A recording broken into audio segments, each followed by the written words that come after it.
बच्चों को दुआएं, बड़ों को सलाम। फिज़ा है मेरा नाम। You are watching morning with Fiza. नाज़रीन, आज का शो जो हम स्टार्ट करेंगे, सबसे पहले इमिग्रेशन के हवाले से बात करेंगे। अच्छा, ये वो वाली चीज़ें हैं जो कि हमारे पास बहुत सारे ऐसे लोग हैं जो मुल्क से बाहर जाना चाहते हैं, मगर उनके पास कोई ऐसे रास्ते उनको समझ नहीं आते हैं। अब देखें ना, बहुत सी चीज़ें हैं जिसमें जब आप मुल्क से बाहर जाते हैं, जहाँ पे कनाडा हो गया, ऑस्ट्रेलिया हो गया, यूके हो गया, अमेरिका हो गया, ये फिर ऐसे बहुत सारे ऐसे ममालिक हैं जहाँ पर आप जाते हैं तो आप सब ख्वाब भी देख सकते हैं। जाना बहुत मुश्किल हो जाता है। जो चले गए वो बहुत लकी हैं, जो जाना चाहते हैं उनके लिए भी बहुत मुश्किल है। देखें ना, कितनी डॉक्यूमेंटेशंस हैं जो देनी पड़ती हैं। बैंक स्टेटमेंट्स, एसेट दिखाने पड़ते हैं और अच्छी हैवी बैंक स्टेटमेंट दिखानी पड़ती है, ठीक है। उसके बाद वो सारे लाजमात में एफर्ट मेहनत करने के बावजूद भी आपका जो वीज़ा है वो रिजेक्ट हो जाता है। तो फिर क्या फ़ायदा? आपने इतना पैसा भी लगाया, इतनी एफर्ट भी लगाई, फिर स्पेशली जो इमिग्रेंट वीज़े के ऊपर जो पाबंदी लगा दी है ना, ठीक है, 75 कंट्रीज़ ऐसी हैं जिसमें पाबंदी लग चुकी है कि वो अमेरिका बिल्कुल भी नहीं जा सकते। किन किन वीज़ास के ऊपर ये पाबंदी लगी है, जिसमें पाकिस्तान भी शामिल है, मैं बता दूँ उन मुल्कों में। अब ये विज़िट वीज़ा के ऊपर लगी है या इमिग्रेंट वीज़ा के ऊपर लगी है, ठीक है, या स्टूडेंट वीज़ा के ऊपर लगी है, मुझे नहीं पता, मगर इसके बारे में पूछ लेते हैं हम। हमारे पास जो मेहमान हैं वो बड़े एक्सपर्ट हैं, डॉक्टर सगीर अब्बास साहब हैं जो कि इमिग्रेशन एक्सपर्ट है। उनसे सारी बातों के बारे में पूछते हैं। आइए जी। हाँ जी, थैंक यू सो मच। अच्छा, अगर हम कुछ फैक्ट्स एंड फिगर्स की बात करें, अमेरिका तकरीबन हर साल 1 मिलियन के करीब लोगों का नेचुरलाइजेशन प्रोसेस होता है। एंड इसके अलावा फैमिली स्पॉन्सर्ड कैटेगरी उनकी है, उसमें 226,000 immigrant visas each year grant किए जाते हैं। ये उन 1 मिलियन में तकरीबन शामिल होंगे। एंड इसके अलावा इनकी एम्प्लॉयमेंट बेस्ड कैटेगरी है, 5 कैटेगरीज है, उनमें 140,000 immigrant visas each year grant किए जाते हैं। अब स्टूडेंट्स की बात करें, लास्ट ईयर के 1.1 मिलियन स्टूडेंट्स अमेरिका गए हैं। उनमें पाकिस्तान से 13,000 स्टूडेंट्स, जो डिपार्टमेंट ऑफ स्टेट के जो स्टैट्स हैं, 13,000 students get a chance to go to USA। So बहुत सी मस्बत न्यूज़ हैं जो कि हमें मीडिया में नज़र नहीं आती, हमें पता नहीं चल पाती। एक जो चीज़ आपने भी जो मेंशन की है, 75 कंट्रीज़ पे पॉज लगाया गया है, ये recently last 3 months ago. It's a pause actually. I would make it sure, हमें ये करेक्ट कर लेंगे कि बेसिकली बैन नहीं है, इट्स अ पॉज। उसमें पाकिस्तान को भी शामिल किया गया है। इस वक्त अमेरिका तकरीबन पॉज जस्ट के रोका हुआ है ना, जी अभी जी सर, टेम्परेरी रोका हुआ है। हाँ, ये कितने अरसे के लिए पॉज होता है कि उसकी कोई टाइम पीरियड भी तो अच्छा, होगी कोई ना? कंफर्म कोई टाइम पीरियड तो नहीं है, but it's much likely to be like revoked very soon. हम कुछ फैक्ट्स एंड फिगर्स देख लेते हैं क्विकली, सो हमें अंदाज़ा हो पाएगा कि इसके ये किस हद तक रह सकता है या इसका क्या इम्पैक्ट होगा, स्पेशली पाकिस्तानी इसके वजह से ना। सो अगर हम बात करें, इस वक्त 23-24 इमिग्रेंट वीज़ा कैटेगरीज हैं जो अमेरिका ऑफ़र कर रहा है ऑलरेडी, जिनके थ्रू मैंने बताया कि बिग नंबर ऑफ़ पीपल वहाँ पे जा पाते हैं। फैमिली स्पॉन्सर्ड है, EB कैटेगरीज है, साइलम कैटेगरी है, उनके अलॉट मोर जो वी विल ग्रेजुएट डिस्कस। सो तकरीबन 23-24 कैटेगरीज हैं। उन्होंने पॉज लगाया था ये कहते हुए कि कुछ कैटेगरीज जो उनकी इकानमी पे बर्डन है, लोग वहाँ पे फाइनेंशियल बर्डन बन रहे हैं, उनको वो फ़िल्टर करना चाह रही है, मे बी उन कैटेगरीज़ को या उन कंट्रीज़ को फ़िल्टर करना चाह रही है। सो ये आर्जी तौर पर लगा हुआ है। दूसरी साइड पे ये जितने प्रोसेसेस हैं इमिग्रेंट वीज़ा के, जो स्टेप्स हैं, प्रोसीजर्स हैं, वो सारे नॉर्मली प्रोसीड हो रही हैं। फॉर एग्जांपल, हम एम्प्लॉयमेंट बेस्ड कैटेगरी जैसे मैंने बताया, उसमें 140,000 immigrant visas each year America grant करते हैं। अभी तक उनमें सारे प्रोसेस नॉर्मल हो रहे हैं। जो वीज़ा स्टैंपिंग है, लास्ट स्टेप होता है वीज़ा इशुएंस, वो पॉज्ड है। पिटिशन फाइलिंग, पिटिशन के बाद इमिग्रेंट वीज़ा के लिए अप्लाई करना, उसके बाद इंटरव्यूज़, वो रेगुलरली कंडक्ट हो रहे हैं। American embassy Islamabad each month large number में इमिग्रेंट वीज़ाज के जो कैंडिडेट्स, उनके इंटरव्यूज़ कंडक्ट करिए एवरी मंथ। एक दूसरी बात ये जो 75 कंट्रीज़ पे जो पॉज लगाया गया है, ये आउटसाइड USA वैलिड है। इनसाइड USA इन्हीं कंट्रीज़ के लोग ही क्यों ना, चाहे पाकिस्तानी हैं, जितने इन 75 कंट्रीज़ के लोग हैं, उन पे इसका कोई इम्पैक्ट नहीं है। इनसाइड USA इसका कोई इम्पैक्ट नहीं है। Let's we talk about like there are large number of people working inside USA, Pakistani हैं, उनमें के स्टूडेंट्स हैं, H1B वीज़ा पे गए, O1 पे, L1 पे, डिफरेंट कैटेगरीज पे वहाँ पे पहुँचे हुए हैं, पोस्ट डॉक पीपल हैं, इंडस्ट्रीज़ में काम कर रहे होंगे, उन पे इस पॉज का कोई इम्पैक्ट नहीं है। एंड इंटरेस्टिंग बात ये हुई है इन लास्ट 3 मंथ्स में, अगर हम देखें कुछ कैटेगरीज जिनको नॉर्मली इनके कुछ fast track immigrant visa categories हैं जिनको नॉर्मली पहले 1 से 3 साल का टाइम लगता था, up to 3 years immigrant visa green card हो जाता था। अब वो 1 साल से कम टाइम हो चुका है। सिर्फ ये पॉज हटते हैं, बाकी प्रोसेस जो है वो कंपैरेटिवली फास्टर हुआ है। मैम कुछ कैटेगरीज हम EB5 कैटेगरीज की अगर हम बात कर लें, देयर आर 5 EB कैटेगरीज, इनको एम्प्लॉयमेंट बेस्ड प्रेफरेंस कैटेगरीज कहते हैं, EB1, 2 3 4 5 अमेरिका इनके थ्रू हर साल एटलीस्ट 140,000 इमिग्रेंट वीज़ाज ग्रांट करते हैं और उसमें हर कंट्री का एक कोटा है। 7% ऑफ द टोटल लिमिट पर कंट्री लिमिट है 7%। सो अगर हम बात करें 1,40,000 ग्रीन कार्ड हैं तो इसमें पाकिस्तानियों के लिए तकरीबन कुछ 7% आप अंदाज़ा लगा लें, ऑलमोस्ट 22,000 के करीब अप्रॉक्सीमेटली ग्रीन कार्ड सिर्फ पाकिस्तानियों के लिए अवेलेबल होंगे ईबी कैटेगरीज़ के थ्रू। इसी तरह जो फैमिली स्पॉन्सर्ड कैटेगरी उनकी, उनमें 226,000 immigrant visas each year available होती हैं, उसमें भी 7% कोटा है। सो अगर हम पाकिस्तानियों की बात करें तो वो अप्रॉक्सीमेटली कुड हैव 25 to 40,000 के करीब हमें इमिग्रेंट वीज़ाज पर कोटा हमें अवेलेबल होते हैं, like if we meet the requirements. Now if अब इसका प्रोसेस क्या होता है? अब आम आदमी है, सपोज उसने अगर अप्लाई करना है किसी चीज़ के लिए, तो एलिजिबिलिटी क्राइटेरिया क्या होता है उसका? सारी चीज़ें देखिए, जो फैमिली स्पॉन्सर्ड कैटेगरी है उसमें तो कि अगर वो जो सिटीजन है वो अपने इमीडिएट रिलेटिव्स को स्पॉन्सर कर सकते हैं, या कोई ग्रीन कार्ड कौन से रिलेटिव्स, भाई बहन माँ बाप या और कोई रिश्तेदार था या बेटा? नहीं, डायरेक्ट जो इमीडिएट रिलेटिव्स हैं, भाई बहन हैं, उनके स्पाउसेस हैं, उनके किड्स हैं, पेरेंट्स हो गए आपके, उनको कर सकते हैं। हाँ, उनको कर सकते हैं। कौन से मुल्कों में? ये सब के लिए जनरल कैटेगरी है, सब के लिए अलाउड है। हाँ जी। So like they are offering 226,000 immigrant visa और ये सब के लिए ओपन है। एज आई मेंशन के 7% कोटा है पर कंट्री, जो लिमिट है मैक्सिमम वो ईच ईयर वो 7% है out of these total number of immigrant visas. So अब अगर हम बात करें इनकी ईबी कैटेगरी, फेमस वन है इस वक्त वर्ल्ड वाइड, EB1 EB2, ये ऐसे 2 कैटेगरीज हैं जिनके through with in 1 year America में एंटर हुए बगैर, किसी जॉब ऑफर के बगैर ग्रीन कार्ड मिल सकते हैं। उसमें फॉर एग्जांपल अगर हम पहले बात करें EB1 कैटेगरी की, it is called Einstein visa, इसको वीज़ा फॉर एक्स्ट्राऑर्डिनरी पीपल है, और उसमें पहले एक पिटिशन फाइल होती है, उसमें सर्टेन रिक्वायरमेंट्स हैं, लाइक द पर्सन शुड भी, अगर वो बिजनेस में है तो किसी टॉप लेवल पर हो, अगर लाइक एकेडेमिया में है, रिसर्च में है, उनके पब्लिकेशंस, रिसर्च पेपर्स रिव्यू करना, रोल एज ए जज, साइटेशंस, उनके पेपर्स के गुड इम्पैक्ट फैक्टर जर्नल में पेपर पब्लिश होना, and role in their field, कोई प्रोजेक्ट्स विन किए, ग्रांट्स विन किए हैं। सो एकेडेमिया से अगर वो बिलोंग करते हैं, अगर वो बिजनेस साइड पर हैं, अगर उनका वर्क कमर्शलाइज हुआ है, मसलन हम पेटेंट्स हो गए उनके, सो अगर इनमें से दे हैव प्रोवाइडेड 10 क्राइटेरिया, उनमें 10 में से अगर 3 क्राइटेरिया मीट करता है कोई पर्सन, तो वो इस EB1A कैटेगरी, जिसमें किसी जॉब ऑफर के बगैर, अमेरिका एंटर हुए बगैर ग्रीन कार्ड के लिए अप्लाई कर सकते हैं और ग्रीन कार्ड ले सकते हैं। सो उन्होंने 10 क्राइटेरिया मीट किए हैं जिसमें कुछ मेंशन किए हैं। अच्छा, तो ये यहीं से हम कंटिन्यू करते हैं, एक छोटी सी break, will be right back.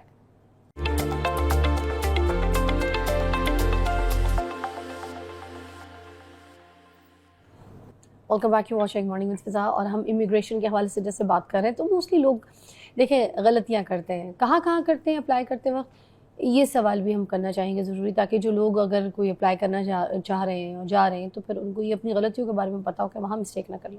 या देखें, इतने सारे पाथवेज अवेलेबल हैं। सबसे पहली बात क्या है, एप्लीकेंट्स को, चाहे वो प्रोफेशनल साइड पे हैं, एकेडेमिया में है, इमिग्रेंट नॉन इमिग्रेंट वीज़ाज़ के लिए अप्लाई करती हैं, उनको किसी किस्म के कोई एक्स्ट्रा पैसे देने के फजूल चक्कर में पढ़ने की ज़रूरत नहीं। There are lot of pathways. USA में बहुत सी कैटेगरीज हैं, इमिग्रेंट नॉन इमिग्रेंट, आप कह रहे हैं एजेंट्स वगैरह को पैसे कोई नहीं देने? कोई, अमेरिका का कोई भी ऐसा सिस्टम नहीं है जिसमें आप किसी एजेंट के थ्रू कुछ करा सकें। मसलन पीपल समटाइम विजिट वीज़ा के लिए भी एजेंट्स के पास जाते हैं और लाखों रुपये उनसे वो डिमांड कर रहे होते हैं, जबकि एक फॉर्म उनका DS 160 उसकी जो नॉमिनल फीस है। तो यहाँ पर अक्सर पाकिस्तान में ये हरकतें तो होती हैं, ये जो टन बेस पे जो है ना, वो डन बेस पे सॉरी वीज़ा जो है वो मिल जाता है, तो फिर वो लोग क्या करें, वो सब फ्रॉड है? कुछ भी जी, बिल्कुल। अमेरिका का कोई ऐसा सिस्टम नहीं है, ना ही उनके एम्बेसीज में कुछ ऐसे लोग हैं, ना ही बाहर जो डन बेसिस पर या किसी या पैसा देकर कोई वीज़ा कंफर्म करा सकें। There is no option like that. Simple सी विजिट वीज़ा पे जो लोग अक्सर जाते हैं, उनकी DS 160 की लेस दैन $200 फ़ीस है। आपने एक सिंपल सा फॉर्म फिल करना है, सबमिट कराना है, जो अगर आपने वैलिड एप्लीकेशन में वैलिड थिंग्स शो कराई हैं, इंटेंट शो कराया कि आप वापस आएंगे अपने कंट्री में, तो आपको वीज़ा ग्रांट हो सकता है। किसी किस्म का कोई डन बेसिस के ऑप्शंस अवेलेबल नहीं है। सेकेंडली ये कि जब हम बात कर रहे थे, जो प्रोफेशनल्स हैं, एकेडेमिया के लोग हैं, IT कंपनीज़ में हैं, इंडस्ट्रीज़ में काम कर रहे हैं, मीडिया में काम कर रहे हैं, there are a lot of option for them, जो कि एजेंट्स के थ्रू उनको जाने की ज़रूरत नहीं है। फॉर एग्जाम्पल, इसमें बता रहे थे हम, अगर EB कैटेगरी से क्विकली हम बात करें, EB1 कैटेगरी है और एक्स्ट्राऑर्डिनरी पीपल जो अपनी फील्ड में प्रोफेशन में हैं, उसमें मीडिया के लोग भी हो सकते हैं, गेम्स में जो लोग हैं, एकेडेमिया में जो लोग हैं, जो एक्स्ट्राऑर्डिनरी एबिलिटी रखते हैं, वो अप्लाई कर सकते हैं। उसमें उनका एक प्रीमियम प्रोसेसिंग अवेलेबल है, 15 डेज़ में रिज़ल्ट आ जाता है पिटिशन का, उसके बाद वीज़ा के लिए अप्लाई करते हैं तो नॉर्मली विद इन 6 मंथ्स या मैक्सिमम 12 मंथ्स में ग्रीन कार्ड पॉसिबल है। पॉज की वजह से सिर्फ वीज़ा स्टैंपिंग अभी रुकी हुई है for us like Pakistanis are जो 75 कंट्रीज़ हैं, but rest of the process वो सारा जल्दी हो जाता है। इमेजिन कि 6 मंथ्स में कुछ अर्सा पहले तक, जनवरी से पहले तक पाकिस्तानी 6 मंथ्स में ग्रीन कार्ड लेकर फर्स्ट टाइम अमेरिका एंटर हुए हैं। They haven't been there before through this category, EB1A category कहते हैं उसको। इस तरह से EB1B और EB1C है वो उन लोगों के लिए जो ऑलरेडी अमेरिका में हैं या वो एग्जीक्यूटिव पोजीशंस पर हैं, उनको स्पॉन्सरशिप चाहिए if they are inside USA. But अगर हम आउटसाइड यूएस से बात कर रहे हैं तो हमारे लिए एक ऑप्शन है EB1A। सिमिलरली एक दूसरी कैटेगरी इनकी नेशनल इंटरेस्ट वेवर EB2 है, इस very famous one NIW EB2। उसमें एक बैचलर डिग्री होल्डर जिनका उसके बाद प्रोग्रेसिव 5 ईयर एक्सपीरियंस हो या अगर उन्होंने मास्टर किया हो फिर एक्सपीरियंस की जो रिक्वायरमेंट वो एग्जाम्प्ट हो जाती है।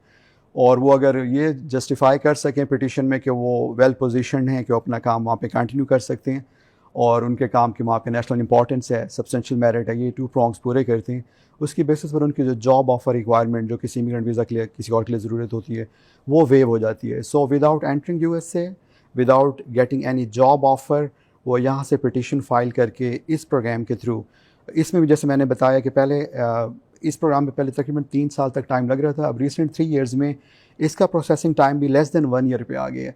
45 डेज़ में जो पिटिशन है, जो फर्स्ट स्टेप है। अच्छा, अभी जो अपॉइंटमेंट है कि अमेरिका के खासतौर पे वीज़ास के लिए, मैं आपको बताऊं कि इंटरव्यूज़ वगैरह जो तो उसके ये मैं ये कही थी कि 1 साल का टाइम क्यों लेते हैं, 1 साल का टाइम पीरियड इतना ज़्यादा क्यों है? अच्छा, ये जो अपॉइंटमेंट ही मिलना है वीज़ा के लिए जिन्होंने जाना है उस एम्बेसी में, तो वो 1 साल। सो अगेन इसमें ना उनके अपॉइंटमेंट्स या उसके अंदर भी हो जाता है। हाँ, इसमें यह कि अपॉइंटमेंट्स का भी अगेन ये डिपेंड करेगा कौन से वीज़ा के लिए अप्लाई किया है, अमेरिकन एम्बेसी के वर्कलोड पर है। मसलन हम जो इन कैटेगरीज़ की बात करें, इमिग्रेंट वीज़ा कैटेगरीज़ की, EB1, EB2, इनमें 3-4 महीने पहले तक ऐसा था EB2 के लिए, NIW EB2 के लिए अपॉइंटमेंट्स को साल 1.5 साल पाकिस्तान में लग रहा था। बट अब इन्होंने रिसेंटली मार्च 2026 तक जिन लोगों ने भी इस इमिग्रेंट वीज़ा के लिए अप्लाई किया था उन सबको इंटरव्यूज़ लेटर इशू कर चुके हैं। सो कोई बैकलॉग नहीं रहा। EB1 में भी ऐसे है कि आप पहले पिटिशन फाइल करते हैं, अगर आपके 15 दिनों में पिटिशन अप्रूव हो जाती है, प्रीमियम पर अगर अप्लाई करती हैं तो उसके बाद आप इमिग्रेंट वीज़ा के लिए अप्लाई करते हैं, विद इन 4-5 मंथ्स आपको इंटरव्यू की कॉल आ जाती है। सो इन लेस दैन 1 ईयर, पिछले साल तक भी in less than 1 year a large number of people EB1A के थ्रू ग्रीन कार्ड लेकर अमेरिका एंटर हुए हैं। दूसरी कैटेगरी जो NIW EB2 है, जिसमें रिक्वायरमेंट्स कंपैरेटिवली कम हैं, फ़ीस स्ट्रक्चर सेम है दोनों को, जो एप्लीकेशन फ़ीस है, एप्लीकेशन फ़ीस भी बहुत कम है। I will discuss later. तो कितनी कोई बताइए। हाँ, जो फर्स्ट स्टेप है पिटिशन है, वो सिर्फ मेन एप्लीकेंट ही उसने पे करनी होती है, स्पाउस और बच्चों के लिए पे नहीं करना होता। वो $1015 है अगर नॉर्मल पे जाते हैं, और अगर उनकी प्रीमियम कैटेगरी है, फास्ट ट्रैक कैटेगरी है, जिसमें मैंने बताया जैसे कि EB1 में 15 डेज़ में रिजल्ट आ जाते हैं और NIW EB2 में 45 डेज़ में रिजल्ट आ जाता है। या सो उसमें $4000 टोटल फीस है। रिलेटिव्स का किसी का कोई उनके फर्स्ट स्टेप पे कोई नहीं, क्योंकि फर्स्ट स्टेप एंडोर्समेंट स्टेप है ऑफ द एप्लीकेंट्स पोटेंशियल कि वो कैसे अमेरिका के लिए बेनिफिशियल हो सकते हैं। सेकंड स्टेप जो इमिग्रेंट वीज़ा स्टेप है, उसमें अगेन नॉमिनल सी फीस है, जस्ट $350 पर पर्सन है। स्पाउस और जो children below 21 years of age हैं और अनमैरिड हैं, वो सारे इसमें शामिल हैं, बिलो 21 ईयर्स। अक्सर पीपल वो थोड़ा कंफ्यूज होते हैं कि शायद 18 ईयर्स होगा, in for USA it's 21 years. So second step पे इमिग्रेंट वीज़ा के वक्त वो अपने स्पाउस और बच्चों के लिए भी अप्लाई करेंगे, जस्ट $350 पर पर्सन है, नो एक्स्ट्रा फीस। तो इमिग्रेंट वीज़ा का इंटरव्यू होगा, उसके बाद इमिग्रेंट वीज़ा ग्रांट होने के बाद वंस दे वुड बी, उनको 6 मंथ्स का टाइम दिया जाता है कि आप इमिग्रेंट वीज़ा लगने के बाद आपने 6 महीने के अंदर अमेरिका में एंटर होना है। वंस दे बिफोर एंटरिंग इस रिकमेंडेड कि वो ग्रीन कार्ड की फ़ीस पे कर दें, जो कि जस्ट $235 पर पर्सन है। सो अगर हम ओवरऑल इस प्रोसेस ग्रीन कार्ड प्रोसेस की बात करें, नॉमिनल फ़ीस हैं। नॉर्मल स्टेप पे 1015, प्रीमियम पे जाते हैं $4000 और $350 इमिग्रेंट वीज़ा की फ़ीस है, और ग्रीन कार्ड की फ़ीस जस्ट $235 है। This is the whole application, I mean the whole process जो टोटल कास्ट आएगी इस पर। ये EB2 कैटेगरी। इस तरह से EB3 कैटेगरी, EB2 में कुछ ऐसा अगर लेट्स से बैचलर डिग्री नहीं है, 5 ईयर का एक्सपीरियंस नहीं है, तो फिर वो लोग क्या करेंगे? उसमें फिर एक एक्सेप्शनल एबिलिटी है इसी की, NIW EB2 के एक सेकेंड ऑप्शन है। स्कूल, कॉलेज, यूनिवर्सिटी का कोई डिप्लोमा डिग्री है, बट आप शो कर सकेंगे आपको कम से कम 10 साल का एक्सपीरियंस है, आपका वर्क एक्सपीरियंस। और उसके अलावा ये कि आपकी जो इनकम है वो मीडियम लेवल से ज़्यादा है, जहाँ भी आप काम करें जियोग्राफिकली, उस एरिया में, उस सिटी में, उस प्रोविंस में, जो लोग आपके इक्विवेलेंट एक्सपीरियंस के बराबर जो जितना अर्न करते हैं, अगर आप उनका लोअर और हाईएस्ट लेवल में जो अर्निंग्स हैं उसका मीडियम लेवल से अगर आप ज़्यादा अर्न करें, फॉर एग्जांपल लाहौर में एक IT इंजीनियर है, वो 1 लाख ले रहा है और दूसरा IT इंजीनियर इक्वल एक्सपीरियंस वाले 2 लाख तक भी ले रही हैं, तो अगर एक पर्सन 1.5 लाख से ज़्यादा इनकम ले रहे हैं तो वो मीडियम लेवल से ज़्यादा सैलरी अर्न कर रहे हैं। सो डिप्लोमा डिग्री हो, रिकमेंडेशन लेटर हो जो ये बताएं कि आपका 10 साल का एक्सपीरियंस है, इसके अलावा ये कि मीडियम लेवल से ज़्यादा सैलरी एंटर कर रहे हैं, सर्टिफिकेशंस लिए हों, ऐसी सर्टिफिकेशंस जो आपको कोई एग्ज़ाम देकर ही हासिल हो सकते हैं, जिनके कोई एवेल्यूएशन क्राइटेरिया है। नॉर्मली मसलन प्रोजेक्ट मैनेजमेंट में जो PMP के कोर्सेज हैं, NIBOSH, इस तरह के कई सर्टिफिकेशंस अवेलेबल हैं जो डिफरेंट फील्ड्स के लोग करते हैं। वो सर्टिफिकेशंस हों, वो एक एडिशनल क्राइटेरिया को मीट करेगा। ऑर्गेनाइजेशंस की मेंबरशिप, ऐसे ही ऑर्गेनाइजेशन जिनकी मेंबरशिप कंपैटिटिव है किसी भी फील्ड में, I mean there is an evaluation criteria, वहाँ पे जजेस हैं जो हमारे प्रोफाइल को देख कर हमें उस ऑर्गेनाइजेशन की मेंबरशिप देती हैं, ना सिर्फ ये कि मैं $50 या $100 या $200 फीस पे करूँ और मेंबरशिप मिल जाए। और लास्ट सवाल, इंटरव्यू में क्या सवाल करते हैं ये भी बता दीजिए ताकि प्रिपेयर हों लोग, क्योंकि वहीं पे तो ये कॉन्फिडेंस लूज कर जाते हैं, घबरा जाते हैं, कुछ कभी ये बल्ली मार देते हैं, झूठ बोल देते हैं घबरा के। जी, तो बहुत प्रेशर इंटरव्यू के लिए क्या सवाल? जी, नॉर्मली बहुत प्रेशर होता है। एक्चुअली जो अभी हम जो दोनों कैटेगरीज में ग्रीन कार्ड प्रोसेस की डिस्कस किए हैं, इसमें actually major step, the first technical step है जो एंडोर्समेंट स्टेप है। एप्लीकेशन यहाँ से USCIS, United States citizenship and immigration services को जाती है। Texas and Nebraska service centre वो एप्लीकेशन आपकी इवेल्यूएट करती हैं, जो इनिशियल हमने क्राइटेरिया डिस्कस किए हैं, वो अगर इवेल्यूएट करते हैं and they find it feasible तो आपकी पिटीशन अप्रूव हो जाती है। नेक्स्ट स्टेप जो इमिग्रेंट वीज़ा स्टेप है, पहली चीज़ जैसे आप बता रही थी कि वीज़ा के लिए वेट करना पड़ता है, कुछ डिफरेंट कैटेगरीज। इमिग्रेंट वीज़ास को through out the world America different deal करते हैं, थ्रू आउट द वर्ल्ड। उनका एक सेपरेट प्रोसीजर है जो first in first serve basis पर है। एक कैनेडियन ने फ़ाइल किया या एक पाकिस्तानी ने फ़ाइल किया, जिसने ये पिटीशन पहले फ़ाइल की थी उसका क्यू में नंबर पहले होगा, वुड बी ट्रीटेड फर्स्ट। ये उनका जनरल कॉन्सेप्ट है। सेकंड थिंग ये कि जो यहाँ पे इंटरव्यू के लिए जाते हैं 10 से 15-20 मिनट का इंटरव्यू होता है और उसमें नॉन टेक्निकल क्वेश्चन पूछे जाते हैं, क्योंकि वो ऑलरेडी इवेल्यूएट कर चुके हैं द पर्सन, उनके जो एबिलिटी है, एक्स्ट्राऑर्डिनरी एबिलिटी है, या वो नेशनल इंटरेस्ट वेवर के रिक्वायरमेंट्स पूरे कर चुके हैं, पिटीशन अप्रूव होकर आ चुकी है। अब वो इतना उनसे पूछेंगे, ओके आप एक्चुअली इट्स अ चेक, आपके जो बर्थ सर्टिफिकेट हैं, आपने जो no criminal record, police character certificates वगैरह वो उनको बनवा के दिए थे, इमिग्रेंट वीज़ा के लिए अप्लाई करते वक्त आपने प्रोवाइड किए थे। Either the documents are original, आप खुद आए हैं जिन्होंने अप्लाई किया है, वो ये देखना चाहते हैं। कुछ ईजी क्वेश्चन होते हैं, मसलन ऑफिसर नॉर्मली पूछता है कि आप किस फील्ड में काम कर रहे हैं। अभी मैं फ़र्ज़ करें मैं केमिस्ट हूँ तो मैं बता रहा हूँ कि मैं केमिस्ट्री में, मैं DMA में काम कर रहा हूँ, मैं रिसर्च कर रहा हूँ, मैं IT पर्सन हूँ तो मैं IT इंडस्ट्री में काम कर रहा हूँ, मैं मीडिया में काम कर रहा हूँ, थिंग्स लाइक दैट। ओके, अब आप US से जा रहे हैं, क्या करेंगे, आप किस स्टेट में जाएंगे। ये प्रोग्राम स्टेट न्यूट्रल है कि जो ग्रीन कार्ड प्रोग्राम है, आप किसी भी स्टेट में जा सकते हैं, कहीं भी रह सकते हैं, कुछ भी कर सकते हैं वहाँ पे जाके, क्योंकि ग्रीन कार्ड मिल गया नो, अब आपके पास वो सारे राइट्स हैं जो किसी अमेरिकन के पास राइट्स अवेलेबल हैं, एक्सेप्ट है कि पासपोर्ट नहीं है। ये भी पूछ सकते हैं क्यों जाना चाह रहे हैं। एग्जैक्टली उनको एक्चुअली इसमें एक जो रिक्वायरमेंट है, जो प्रॉन्ग है, उसको प्रॉन्ग ये कि the person is well positioned to advance the endeavour. It means वो इनक्रेज कर रही हैं कि आप अमेरिका आके काम करें। ये रिक्वायरमेंट हम जस्टिफाई करते हैं पिटीशन में कि मैं अपना काम वहाँ पे मेरे जो मैं काम करूँ वहाँ हो भी सकते हैं, आई एम वेल पोजिशन्ड। सो वो चाह रहे हैं कि आप आके काम करें, that's why they are offering this. इसकी जो एक 104,000 की लिमिट है, अच्छा। वो चाहते हैं कि हर साल ये लिमिट कंज्यूम हो जाए। ठीक है। I got it. अब जो इंटरव्यू की बात है, नॉर्मली वो ये पूछते हैं, ओके फैमिली मेम्बर्स को सबको बुलाएंगे, एज आई मैंशन स्पाउस और 21 साल से कम उम्र जो चिल्ड्रन हैं और अनमैरिड वो एलिजिबल हैं इसके लिए, उनको बुलाएंगे। जस्ट उनसे हल्का सा इंटरव्यू होता है, फील्ड का पूछ लेंगे, अभी आप क्या करें, वहाँ आप जाएंगे तो क्या करेंगे, मतलब स्पाउस साथ है, अगर वो प्रोफेशनल हैं तो उनसे पूछ लेंगे अभी आप क्या करती हैं या करते हैं और वहाँ जाके आपका क्या प्लान्स हैं। It's simply about that, nothing technical, कोई कम्प्लेक्स चीज़ नहीं है। They have just to be relax over there. Officer सिर्फ वो वेरीफाई करना चाह रहा है कि documents and person is there, right person there.